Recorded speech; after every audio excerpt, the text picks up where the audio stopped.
Hello there, Eagles fans, and welcome back to our Eagles Therapy Podcast. I'm Basil. And I'm Baz. And we are recording Sunday, November 3rd, 2024, about 4 hours after the finish of the Philadelphia Eagles versus Jacksonville Jaguars game.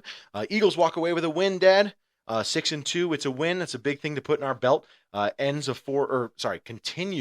a previous 3-game winning streak onto a 4-game winning streak, which is really what we were looking forward to when we got into this stretch, right? Oh, for sure. And, it was a great first half. Wonderful. But it was tough to the ending there. But definitely, again, the first half at the very end of the half, some of the coaching decisions were not the best for me. But, far be it for me to criticize anyone. We won the game, right? Absolutely. And it looked like Sirianni had a good time on the sidelines. Yeah. We could talk and moan and cry and this, whatever, but I'm not going to do that right now. Yeah. Good game, good win. I knew we were going to go 4-0 in that stretch. I was afraid that they were going to let me down. I said it earlier. I knew they were going to go 4-0. We weren't going to go 3-1. 4-0 is what I said. Yep. Now we just keep rolling this train. Next week we got another game against a team that hopefully we can put away. Yeah, definitely. Yeah, this it's, like you said, tough game. Great early on, 22-0 at the half. Definitely some decisions that we're going to talk about. Some mistakes we think that went down that we wish wouldn't have happened along the way. But we're going to get into all of that. But let's run into it. So let's go into our segment of the good, the bad, and the hurts. So the good, I already stated it. It's a win. It's a win. It makes us 6-2. Puts us second in the NFC East. Still a bummer that Washington isn't losing. Obviously we kind of expected them to beat the Giants, but it makes last week's win against the Bears stink more. A little tighter than I thought it was going to be even. So it would have been nice to be in the lead right now, kind of going into our second divisional game, all that sort of stuff. But tied for the lead. Washington's played an extra game, so at some point it'll hopefully even out. You control what you control. Absolutely, yeah. So first thing on the good, aside from the win, scored in the first quarter. So we scored in the first quarter. We punted first in it was a 6-play drive, I think. Yeah, it was. Yeah, 6-play, 14-yard drive, kind of tough, and then we punted it. But then, of course, there was a fumble. So that was great. Yes. Great job on the special teams, which we'll talk about. And we punched it in. Yeah, but the important part, we scored in the first quarter. Early on, defense, thought it was incredible. I thought the defense was just early on. It was great. Yeah. I mean, 22-0, they were amazing. Well, when you give up 24 yards passing in the first half, I think you can hang your hat on that. Absolutely. You can be very proud. Cooper DeJean, back-to-back weeks, Cooper DeJean had a huge play on fourth down. They turned it over on downs to us early in the game when they went for it on fourth. And, he had a great play where he kind of ran into Evan Ingram and just batted it down. I thought it was phenomenal. Well, he didn't even get his hand on the ball. And it was great because he didn't, there was no risk of pass interference because I believe the pass was behind the line of scrimmage. Right. It wasn't backwards, but it was behind the line of scrimmage, which means you're within the 5 yards, so you can do stuff to the wide receiver. But he didn't even risk it. He didn't even put his arms on him. He just ran into him and kind of, and that way he had no chance of getting the ball. Yeah. So just Cooper DeJean, I think we just got to mention it again. This guy's so good. Yeah. He has turned. It feels like he's turned our defense around. Now I know a lot of things have gone into that. There's more, Nakobe Dean and Zach Bond have been playing better together, and Quinyon Mitchell continues to do great. But just pointing out Cooper DeJean, ever since he came onto the defense as a starter, it feels like it just turned it around. He just plays smart. I mean, and we knew early on, you could tell Lawrence was off. He wasn't throwing it right. So the guys knew they didn't have to hit or grab or any of that stuff. Later, it got a little tighter, but early on, he was off. He couldn't throw anything to anybody, really. Yeah. He was just throwing it over their heads and stuff like that. So and that continued, as we saw late in the game. But, Cooper's been amazing. Keep it up. Keep Avante off the field, please. Yeah, we'll get into that in a second. That was next thing going to be Josh Sweat. Josh Sweat got 2 sacks. Shout out to him. Yes. Good to see him kind of returning to the 2022 form. 2023 for him was a rough year, much like the rest of the Eagles, but it looks like he's getting kind of back into that 2022 run. He got 2 sacks today. What's that bring his total? And the Eagles stuck with him. Absolutely. They talked about cutting him and everything. He's got a bunch so far this year. Well, he did had a pretty good run. Remember, we did release him and then re-sign him so we could restructure it. But that brings him to a total of 5 sacks on the season. So 5 sacks in 8 games. You take that. That's pretty darn good. They come in bunches, as they say. That's how it works. You take what you take. But they were also in big moments. It felt like one of them pushed back the sticks a little bit, made it, I think, 3rd and 13.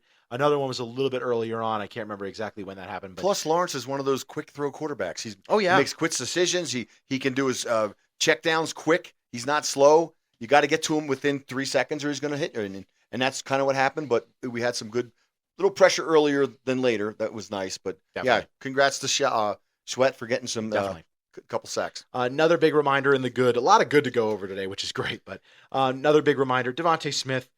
Just like, not even is he one of the best pass catchers in the league and like receivers. He is probably one of, if not the most clutch player in the league. The moment we needed him to, he catches that touchdown. You know, he had a couple big catches in the game, but when he caught that touchdown to put us up 28-16, start to kind of, you know, we needed that because they scored again after that. So we needed that. And for him to catch that, and that was on 3rd and 22, a 25-yard touchdown. That's crazy. I mean, it was one-handed. Just incredible. This guy's an unbelievable player. AJ leaves the game injured, and we start to go, oh no, like here we go. But just got to be reminded that Devontae's there, and he's here for us. It is strange to me though that for whatever reason, first quarter he never sees the ball. It's just weird to me. It's weird. Why? I don't get it. It's like he's a second half receiver. You know what I mean? It's like AJ's a first half receiver. And then Devontae's a second half receiver. I'm gonna keep my negative stuff to myself. I don't know. Well, we're about to get because we're gonna get to the bad in a bit. This game, you know, I don't understand why. You know, the minute AJ goes out, it's like, oh okay, no, well, we're gonna get to the bad in a bit. So hold on a second. We got a lot of good to go. It just gets me crazy. I know, but we'll get to that in a second. So just a reminder: Devontae Smith, clutch player, great receiver, great pass catcher. All weekend, all weekends, end of week so far, they were talking about the Thursday night game, the Garrett Wilson catch. Oh, is that catch better than Odell Beckham's? Right. Is that da-da-da-da? This one needs to start being talked about. I'm not going to say it's better, but it's definitely it was amazing. One-handed catch, not a second-hand assisted, like nothing. One hand all the way down. Unbelievable. Yeah. Couldn't believe it. It was. Jahan Dotson. Good reminder that he's still around. Got a catch for 36 yards, which is more yards he's had the entire season. So that's nice. It's good to know that when AJ left, he did come in and make a big play. Man, that was a huge catch. Yeah, and it was a tough catch too. So that was big. Nice to see that happen. So the funny thing about the catch, again, I said it to you then. You know, he had to come back to the ball. The defender hit him. No flag. Not thrown. Okay, catch the ball. Yeah, I know. Just catch the ball. Okay, so next, Saquon Barkley, great reminder that he's an unbelievable player. 27 rushes, 159 yards, as well as 3 receptions for 4 yards and a touchdown, a rushing touchdown as well. Only his long. Yeah. What was his long? Oh, his long, I'm sorry, was 21. So another game where... this was one that he didn't really have a long one, but man. That's true, and I love You look that. around and you go, what, he's got 150 yards rushing? No. Unbelievable. Yeah. And it's true, because I love that. Unreal. I love that I love when a running back has that type of game where it's not... You know, he had 110 yards rushing, but he had one of his carries was 60 yards. Yes. I love when you have a rusher who can run for 159 yards and his long was 21. That's just awesome. He must have had 2 or 3 other ones over 10. I'm sure. Yeah, he had to have. But man, he's amazing. Yeah. Special teams. I already mentioned it. Kind of, we forced that fumble in the first quarter on that punt. Picking up that the fumble. Sidney Brown forced the fumble. Keely Ringo recovered it. Big deal because special teams felt like it had really been had a hard time for the last few weeks. It did continue to have a hard time tonight in the fact that Jake did miss a field goal, a 57-yarder, which is a bummer. But it's nice to see special teams picking up. And then Will Shipley on another punt, he had a huge tackle, nice big hit on special teams. So it's great to see special teams kind of picking it up. Right? Yeah. And the only thing, we talked about the kicking, of course, too. Elliott doesn't kick the ball the whole game, and then you put it out there for a 57-yarder late in the game. That's silly. Yeah, that's just silly. No, I agree. Yeah, I wonder if that's a part of it. You know what I mean? Like we kicked one extra point. Yes. We kicked one field goal early on. Right. And then after that, he had the chance to kick 3 more extra points. Three. He had a chance to kick 3 more extra points and a chance to kick 2 more field goals. Yes. And so it's a little frustrating that that didn't happen, which we're going to talk about that in a second. One last on the good.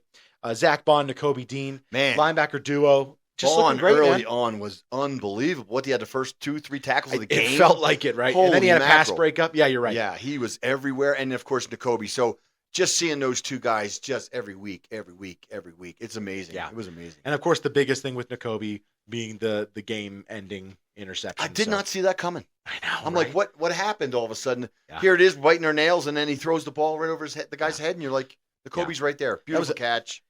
That's took it to the ground. It's funny because if a cornerback or a safety, like one of the defensive backs, if they make that catch, you go, wow, that was great.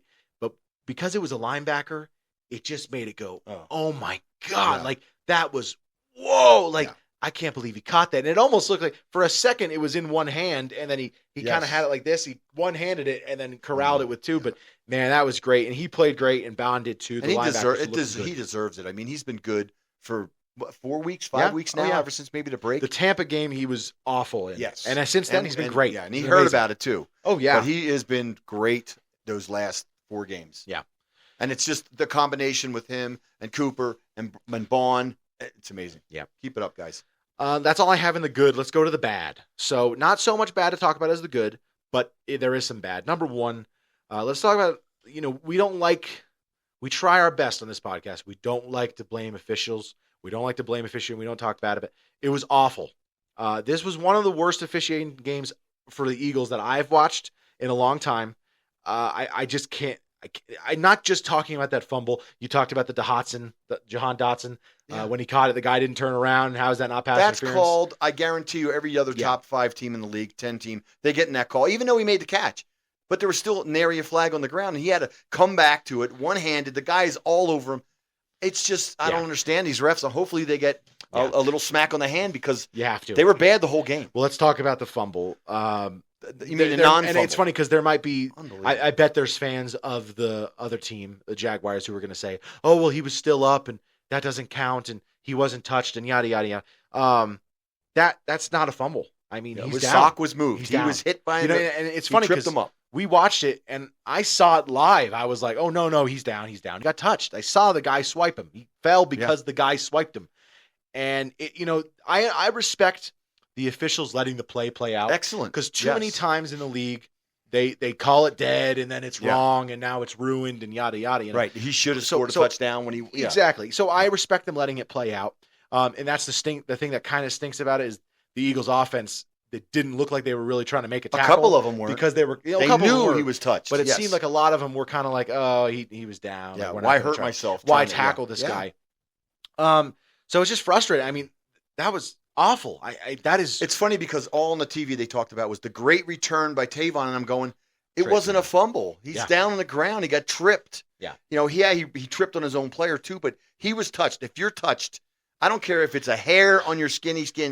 Yeah. When you fall down after you're touched, you're down. And that's proven 100 other times in the league. Yeah. And all of a sudden they looked at it, and then again they looked at it with a review, and they didn't call it. I don't know what. If you're touched and you proceed to run an extra 10 yards and fall down, then you can get up and run. But he fell down a yard after he got touched. I mean, that was awful. I think it's the worst call I've seen since I was thinking the Eagles Dallas game. That one? Dallas Goddard. Because that was one of the fumble. That one. The one that didn't have conclusive evidence. To me, the 2018 Eagles Dallas game. Yeah. To me, that's probably one of the worst called games in history. It was clear they needed Dallas to win that game. They wanted Dallas to win the division. I mean, I get the one review when we went for the 2 and Jalen, he crossed. Yeah, he touched the line. He didn't cross the line like he did. But I mean, they looked at it. I looked at it. You looked at it. He looked at it. If you don't want it to push, just outlaw it, please. But when he touches the ball and the line, he's on the line. I'm looking right down the line. And that's a 2-pointer, and they call it, and you're looking at it going, it's right there. Yeah. So I don't know. Definitely a poorly officiated game. Awful.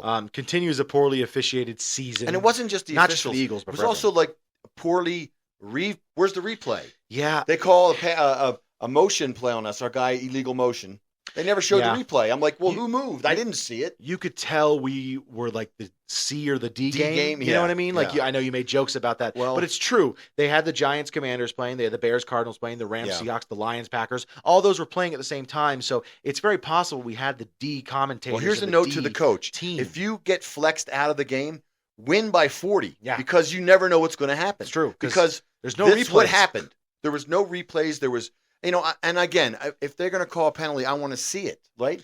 I always say it's not going to take you 5 minutes. It's going to take you 10 seconds. I always say if there's an illegal motion, if there's a pass, you have to show a penalty. Yeah, I agree. You have to, because you can't leave it up to the mind. I didn't see it. You have to show it. Really poorly officiated game, poorly announced game. We got the McCourty guy. Not a fan of him. And Tiki Barber. I kind of wish we were at the bar so we couldn't hear it today. Today we were at the house so we could hear all the announcers, and it was just awful. We need to get. They even went to the judge guys, Sterator. Yeah. And he's tackled. He's down. Yeah. Well, then call somebody, will you? Call New York. That's what ruins. Unbelievable. That's the thing about the NFL that's just difficult. Yeah. Like every turnover is reviewed, so you don't have to throw the challenge flag because it's automatically reviewed.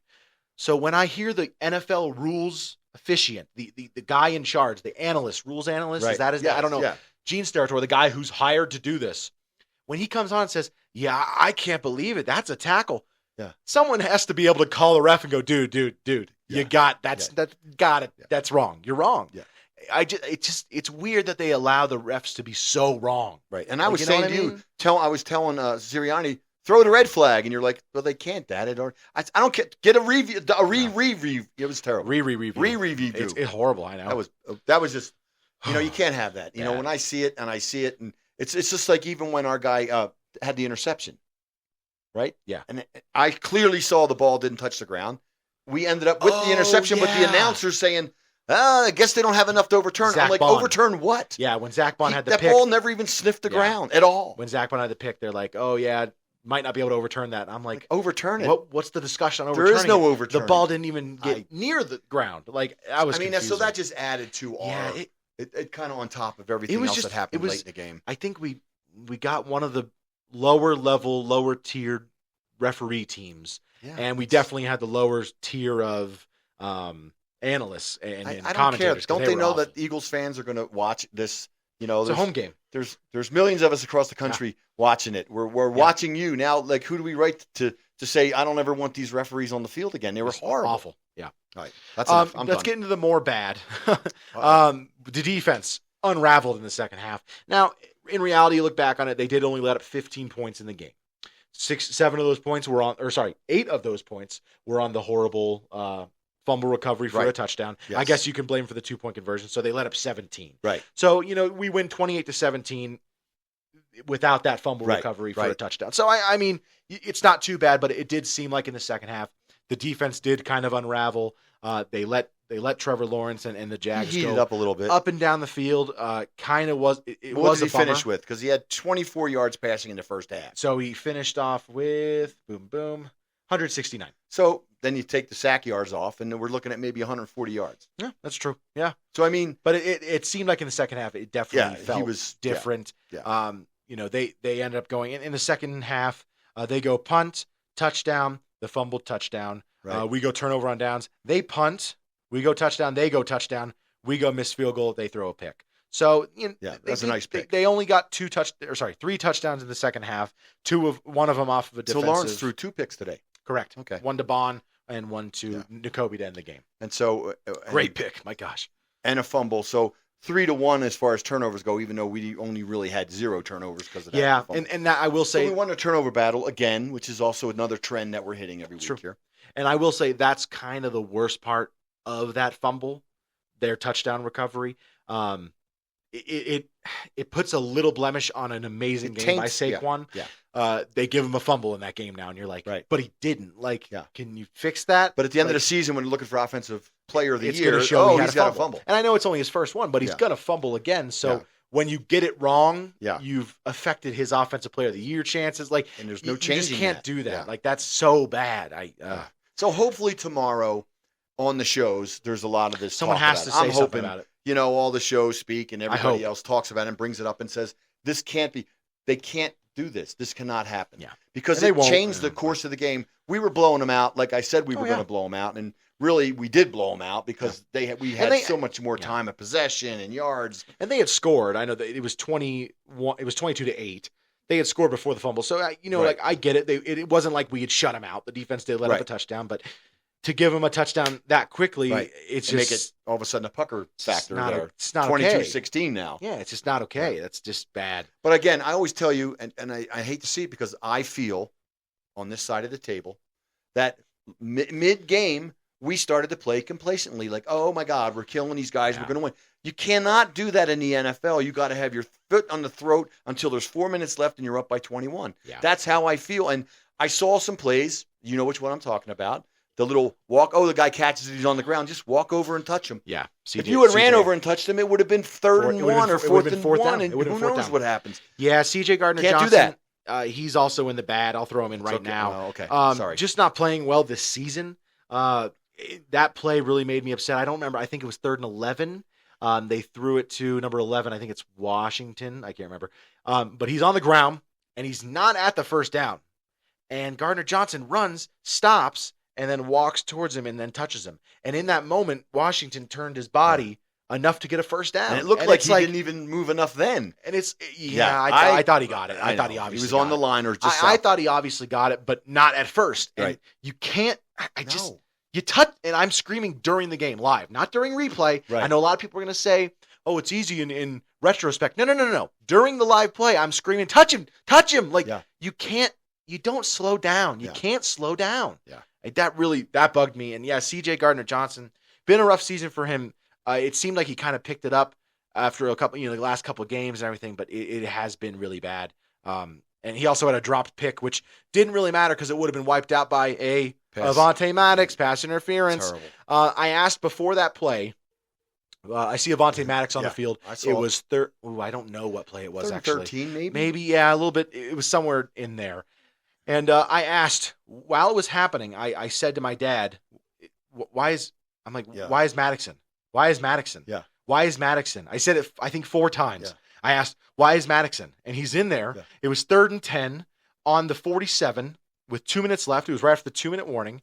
And we get a pass interference, and it's Avonte Maddox. Well, no, right before that play, Lawrence called a timeout, and he yelled at the coach, "Hey, they just put in Maddox. I'm going to throw it to that guy now, okay?" Yeah. And the coach said, "Of course you are," because I can't believe it. We're tightening play. We're playing tight defense, and then all of a sudden we're playing off the guy, and the guy, he cannot cover anybody anymore. Maddox. You get a stop and go when the guy's wide open. Yeah. It's a bummer because we really like this guy. He's had a good career with us. Yeah. But he's washed. It's over. Yes, right. Rodgers, Ringo, get them out there. That's the thing. You have Ringo, who has played well this season when he's played.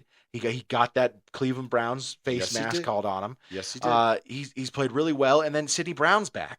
What are we doing? I don't know. He's back, and he plays that position. He plays that safety, corner, slot back and defense, forth nickel. Yes. That's who he is. Yes. And you bring out Maddox, and there's a pass interference right away. Are we trying to trade him before the trade? Maybe get some film? I don't understand it. Maybe. I don't know. Yeah, they need to stop that right now. They need – what was we were listening to Ruby said our defense is everybody's under 27 years old. Yeah. We start team – today we started every single player on our defense. It's the youngest defense in the league. Yes. We started our entire starting lineup on the defense today. No one was above the age of 27, or was everyone below 27? He said below 27. Below 27. Yes. That's incredible. That's awesome. Obviously, they're not counting in Brandon Graham because he's not a starter, and then Avonte Maddox probably not a starter. Averaged, but it's about no. It's below 27. No one had on that team BG started. Doesn't start anyway. Yeah. Well, BG doesn't start. Right, Avonte Maddox doesn't start. He's there on every second, third, and fourth down. Now Slay, he would usually start, so that would change when he's out there. Right. But we knew what happened today, right? So it's just frustrating. This guy's, it's done. Yeah. You gotta get the youth out there. No more experimenting. Yeah. Let's stop it. I want to lose with the young guys right now. I want them to get burned. I don't want to see an old guy getting burned. It just bothers me. And unfortunately that's reality. Yep. Okay. The play calling. Probably the biggest play calling up and down game of the season so far. We're driving good pass, good run, good this, good that. And then going for 2, and then not kicking field goals. And, we wiped off, we took 3 point. Well, I mean, we only took 1 point off the board, technically. True. We kicked the extra point.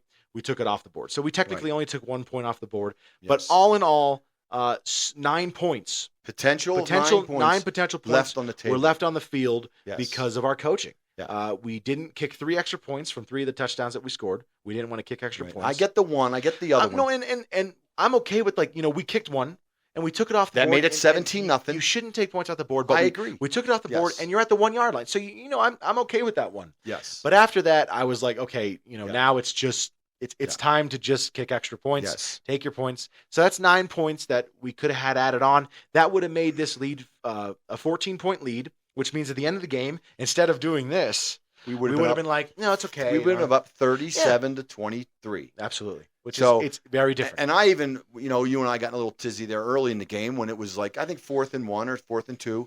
And I'm like, just take the 3. It would have made it 13-0. It was 10 at the time, 13-0.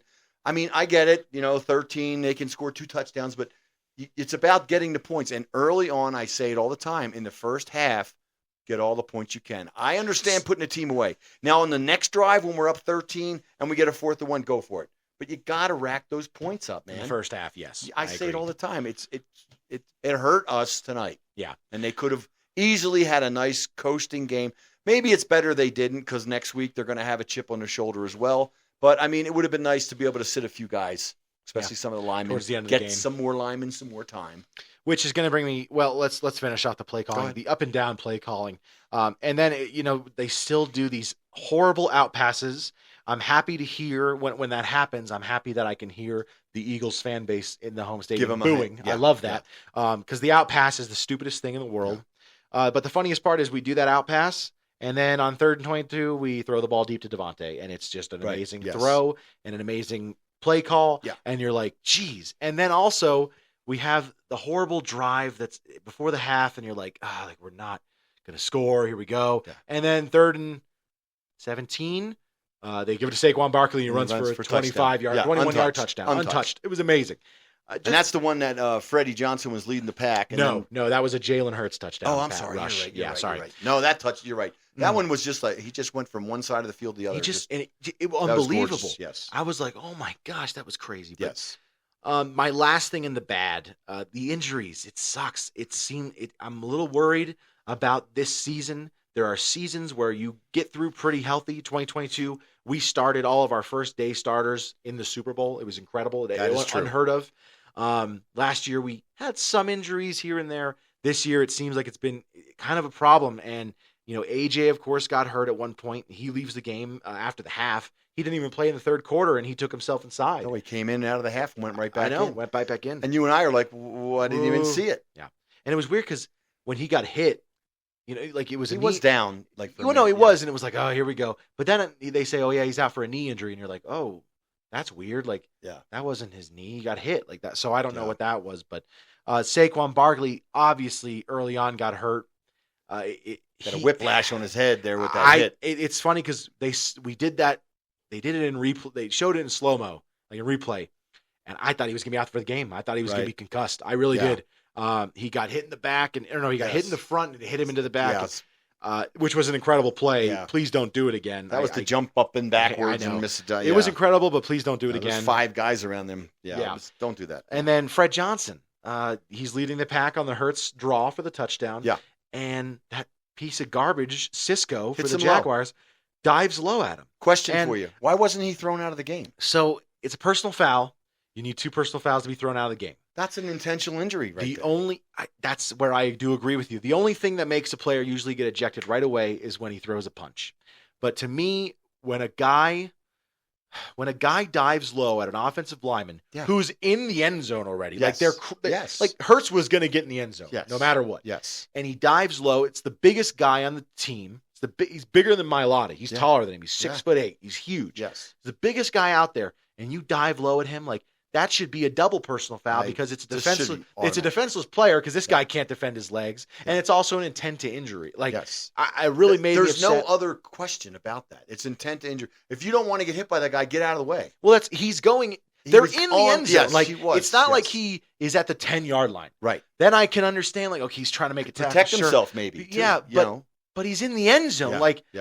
That's unacceptable. He should have been ejected from the game. Cisco made 2 more plays later in the game, and every time he made a play, he almost had the pick on that. Had a pick. And I'm like, this guy should not be in the game. He should be ejected. Wrong. He should not be in the game. It's true. And I mean, again, we can get back to the referees and all that, but if you were to take a quarterback, right, pick him up and do a suplex on him, you're out of the game, and that's only 1 personal foul. Yeah. This is an intent to injury, and it should have definitely been an intentional. They should have tossed him. Yeah, I do agree. I mean, he should be fined $30,000 too. But he probably will be. I assume he will be fined. We'll check the fines later on. That just bothered me though. Let's get into the Hurts section. So Jalen Hurts, overall, the stat line shows a pretty darn good game. 18 of 24. I might need glasses. Oh, that's pretty good. 18 of 24, 230 yards, 75%. Right? 2 passing touchdowns, quarterback rating, whatever.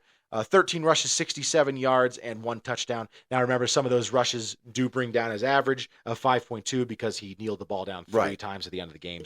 And the 3 tush pushes, too. Well, they didn't count for extra points, so forget that. Sorry. The 4th and 1 that we didn't get, or 3rd and 1 we didn't get. True, yeah.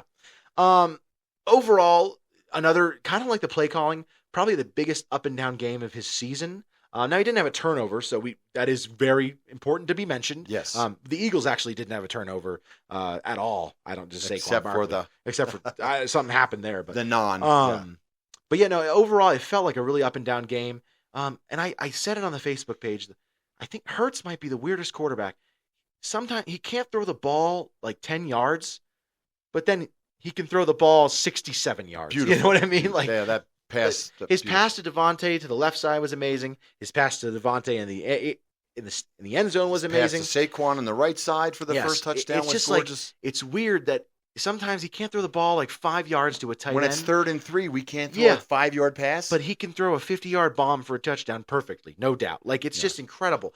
And the other thing I want to say is, and I don't care because a lot of people have been given a hard time to certain people, but to me, if you can't throw a 3 or 4 yard pass play, and hit him in the hands, I don't get it. We leave again too many points on the field. We had AJ wide open and they throw it behind him. He had Devontae on that quick flat pass, throws it behind him.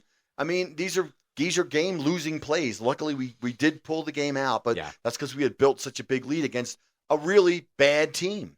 Yeah. This team was down and out, and we should have just taken it over. Yeah. And obviously the points they got were a bummer, but and I didn't love the 4th down play calls, but when they called them, Hurts was awful at them. That's what I have to say.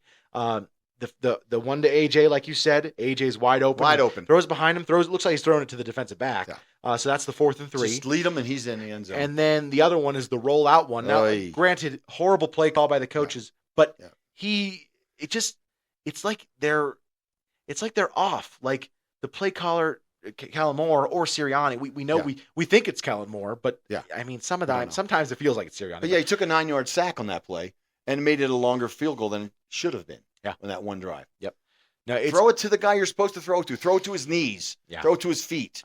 And just say, that's my play. The play was right there. I should have thrown it there. Yeah. Barkley was covered right out of the backfield. It was just not a very great call, but no, it wasn't. I know. It looked like, EJ Jenkins was wide open in the middle, and he didn't toss it to him. And maybe it's because he doesn't trust him, which is the thing that really bothers me. I hate the whole, you got to build trust with Hurts for him to throw it to you. But he did have some great passes. And I'm not saying it was a horrible game. Yeah. I'm just saying, again, it was another up and down game. Even the TD to Johnny Wilson was great. Yeah, it was a zinger. If Johnny Wilson, he was running to his left and threw it to his right. That was beautiful. Yeah. Unfortunately, it was a pass interference, which we saw and you saw live. So you were like, that's a pass interference. But it's a shame because it would have been nice for him to get a TD and get him in AJ's little trust circle. You know what I mean? But bottom line, if you have anything else about the game, bottom line, you go ahead. 6-2. We're going to our second divisional game against, we're on a 4-game winning streak, and the team that we're going to be playing, we don't really want to mention their names yet. Well, let's go ahead and mention. But you're right, though. But they don't have a good defensive run stop. Not so just we're that. In good shape. Not just that. I was going to say we're on a 4-game win streak. They're on a 3-game lose streak. Right. So that's that plays a big part in the psyche of a team. And this is a road game for us. It is. But the good news is, Dallas has been worse at home than they have been away. Yes, they have. It's funny because we have a prediction pick 'em at work, and I picked Dallas to win Atlanta. I picked them to lose the last few times to the Niners, and who they lose to before the Niners? The bye week. Yeah, they lost to the bye week. I'm just kidding. No, when they lost to Tampa Bay, maybe. No, the Lions. That of was course. early. Yeah. So I picked them to lose to the Lions and the right. Niners. Yes. I had a feeling they'd win against the Falcons, but they didn't, which was great. But it's funny because I told my friend at work who's the Cowboys fan, I was like, well, if they were playing at home, I would pick the Falcons.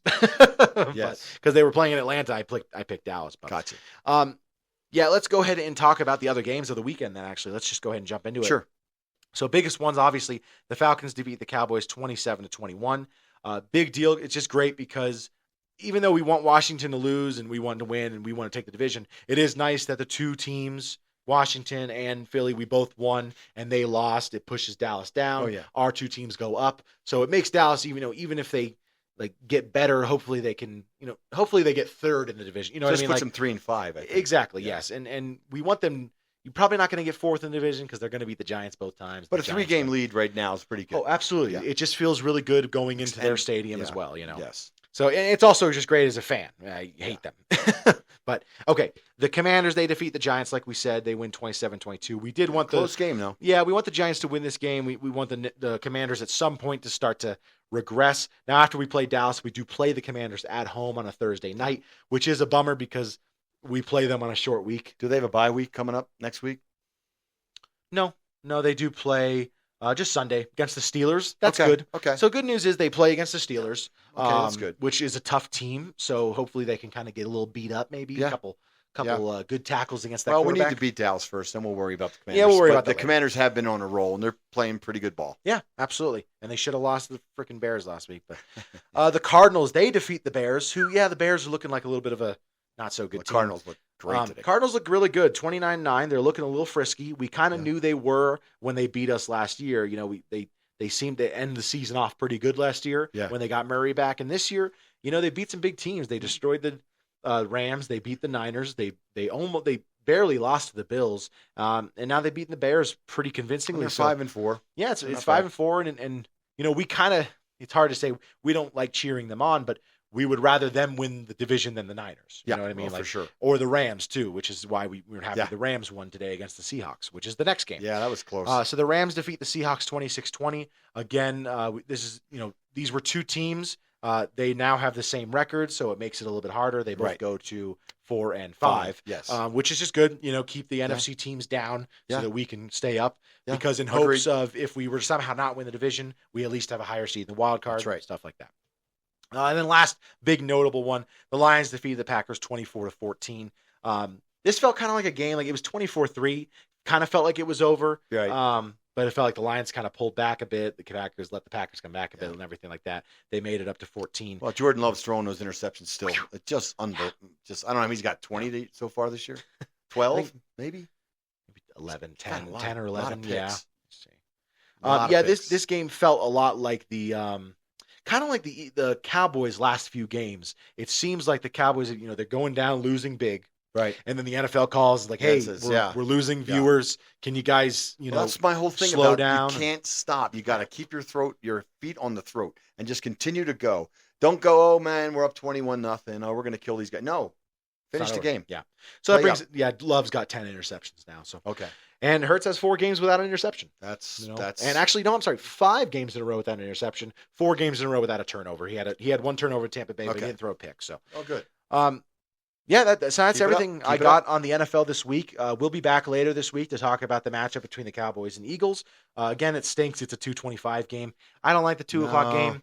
We're recording at 8:30 right now, and I don't like recording this late. No. I just had a baby girl. I want to be home. Yeah. So I really hate the 2:30. You got to start making dinner like 11 o'clock in the morning. Exactly. Home. Yeah. I really don't like the 2:30 game. Yeah. Kind of a bummer, but it's in Dallas, so it always makes sense to have the 2:25 game. It's probably the game. Hopefully, the sun will be in their eyes.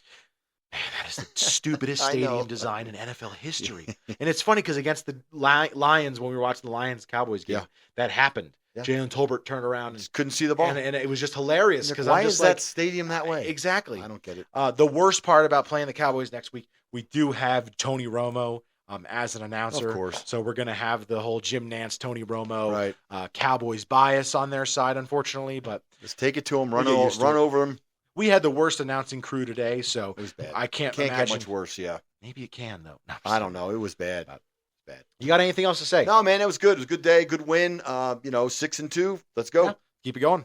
All righty. Well, you can follow us on Facebook, Instagram, or TikTok. If you like our Eagles Therapy podcast, do us a favor, rate and subscribe wherever you get your podcasts. If you're watching on YouTube, please like and subscribe down below. You can email us your questions at oureaglestherapy@gmail.com. But other than that, from all of us here at Our Eagles Therapy Podcast, I'm Basil. And I'm Baz. Go Birds. And fly, Eagles fly.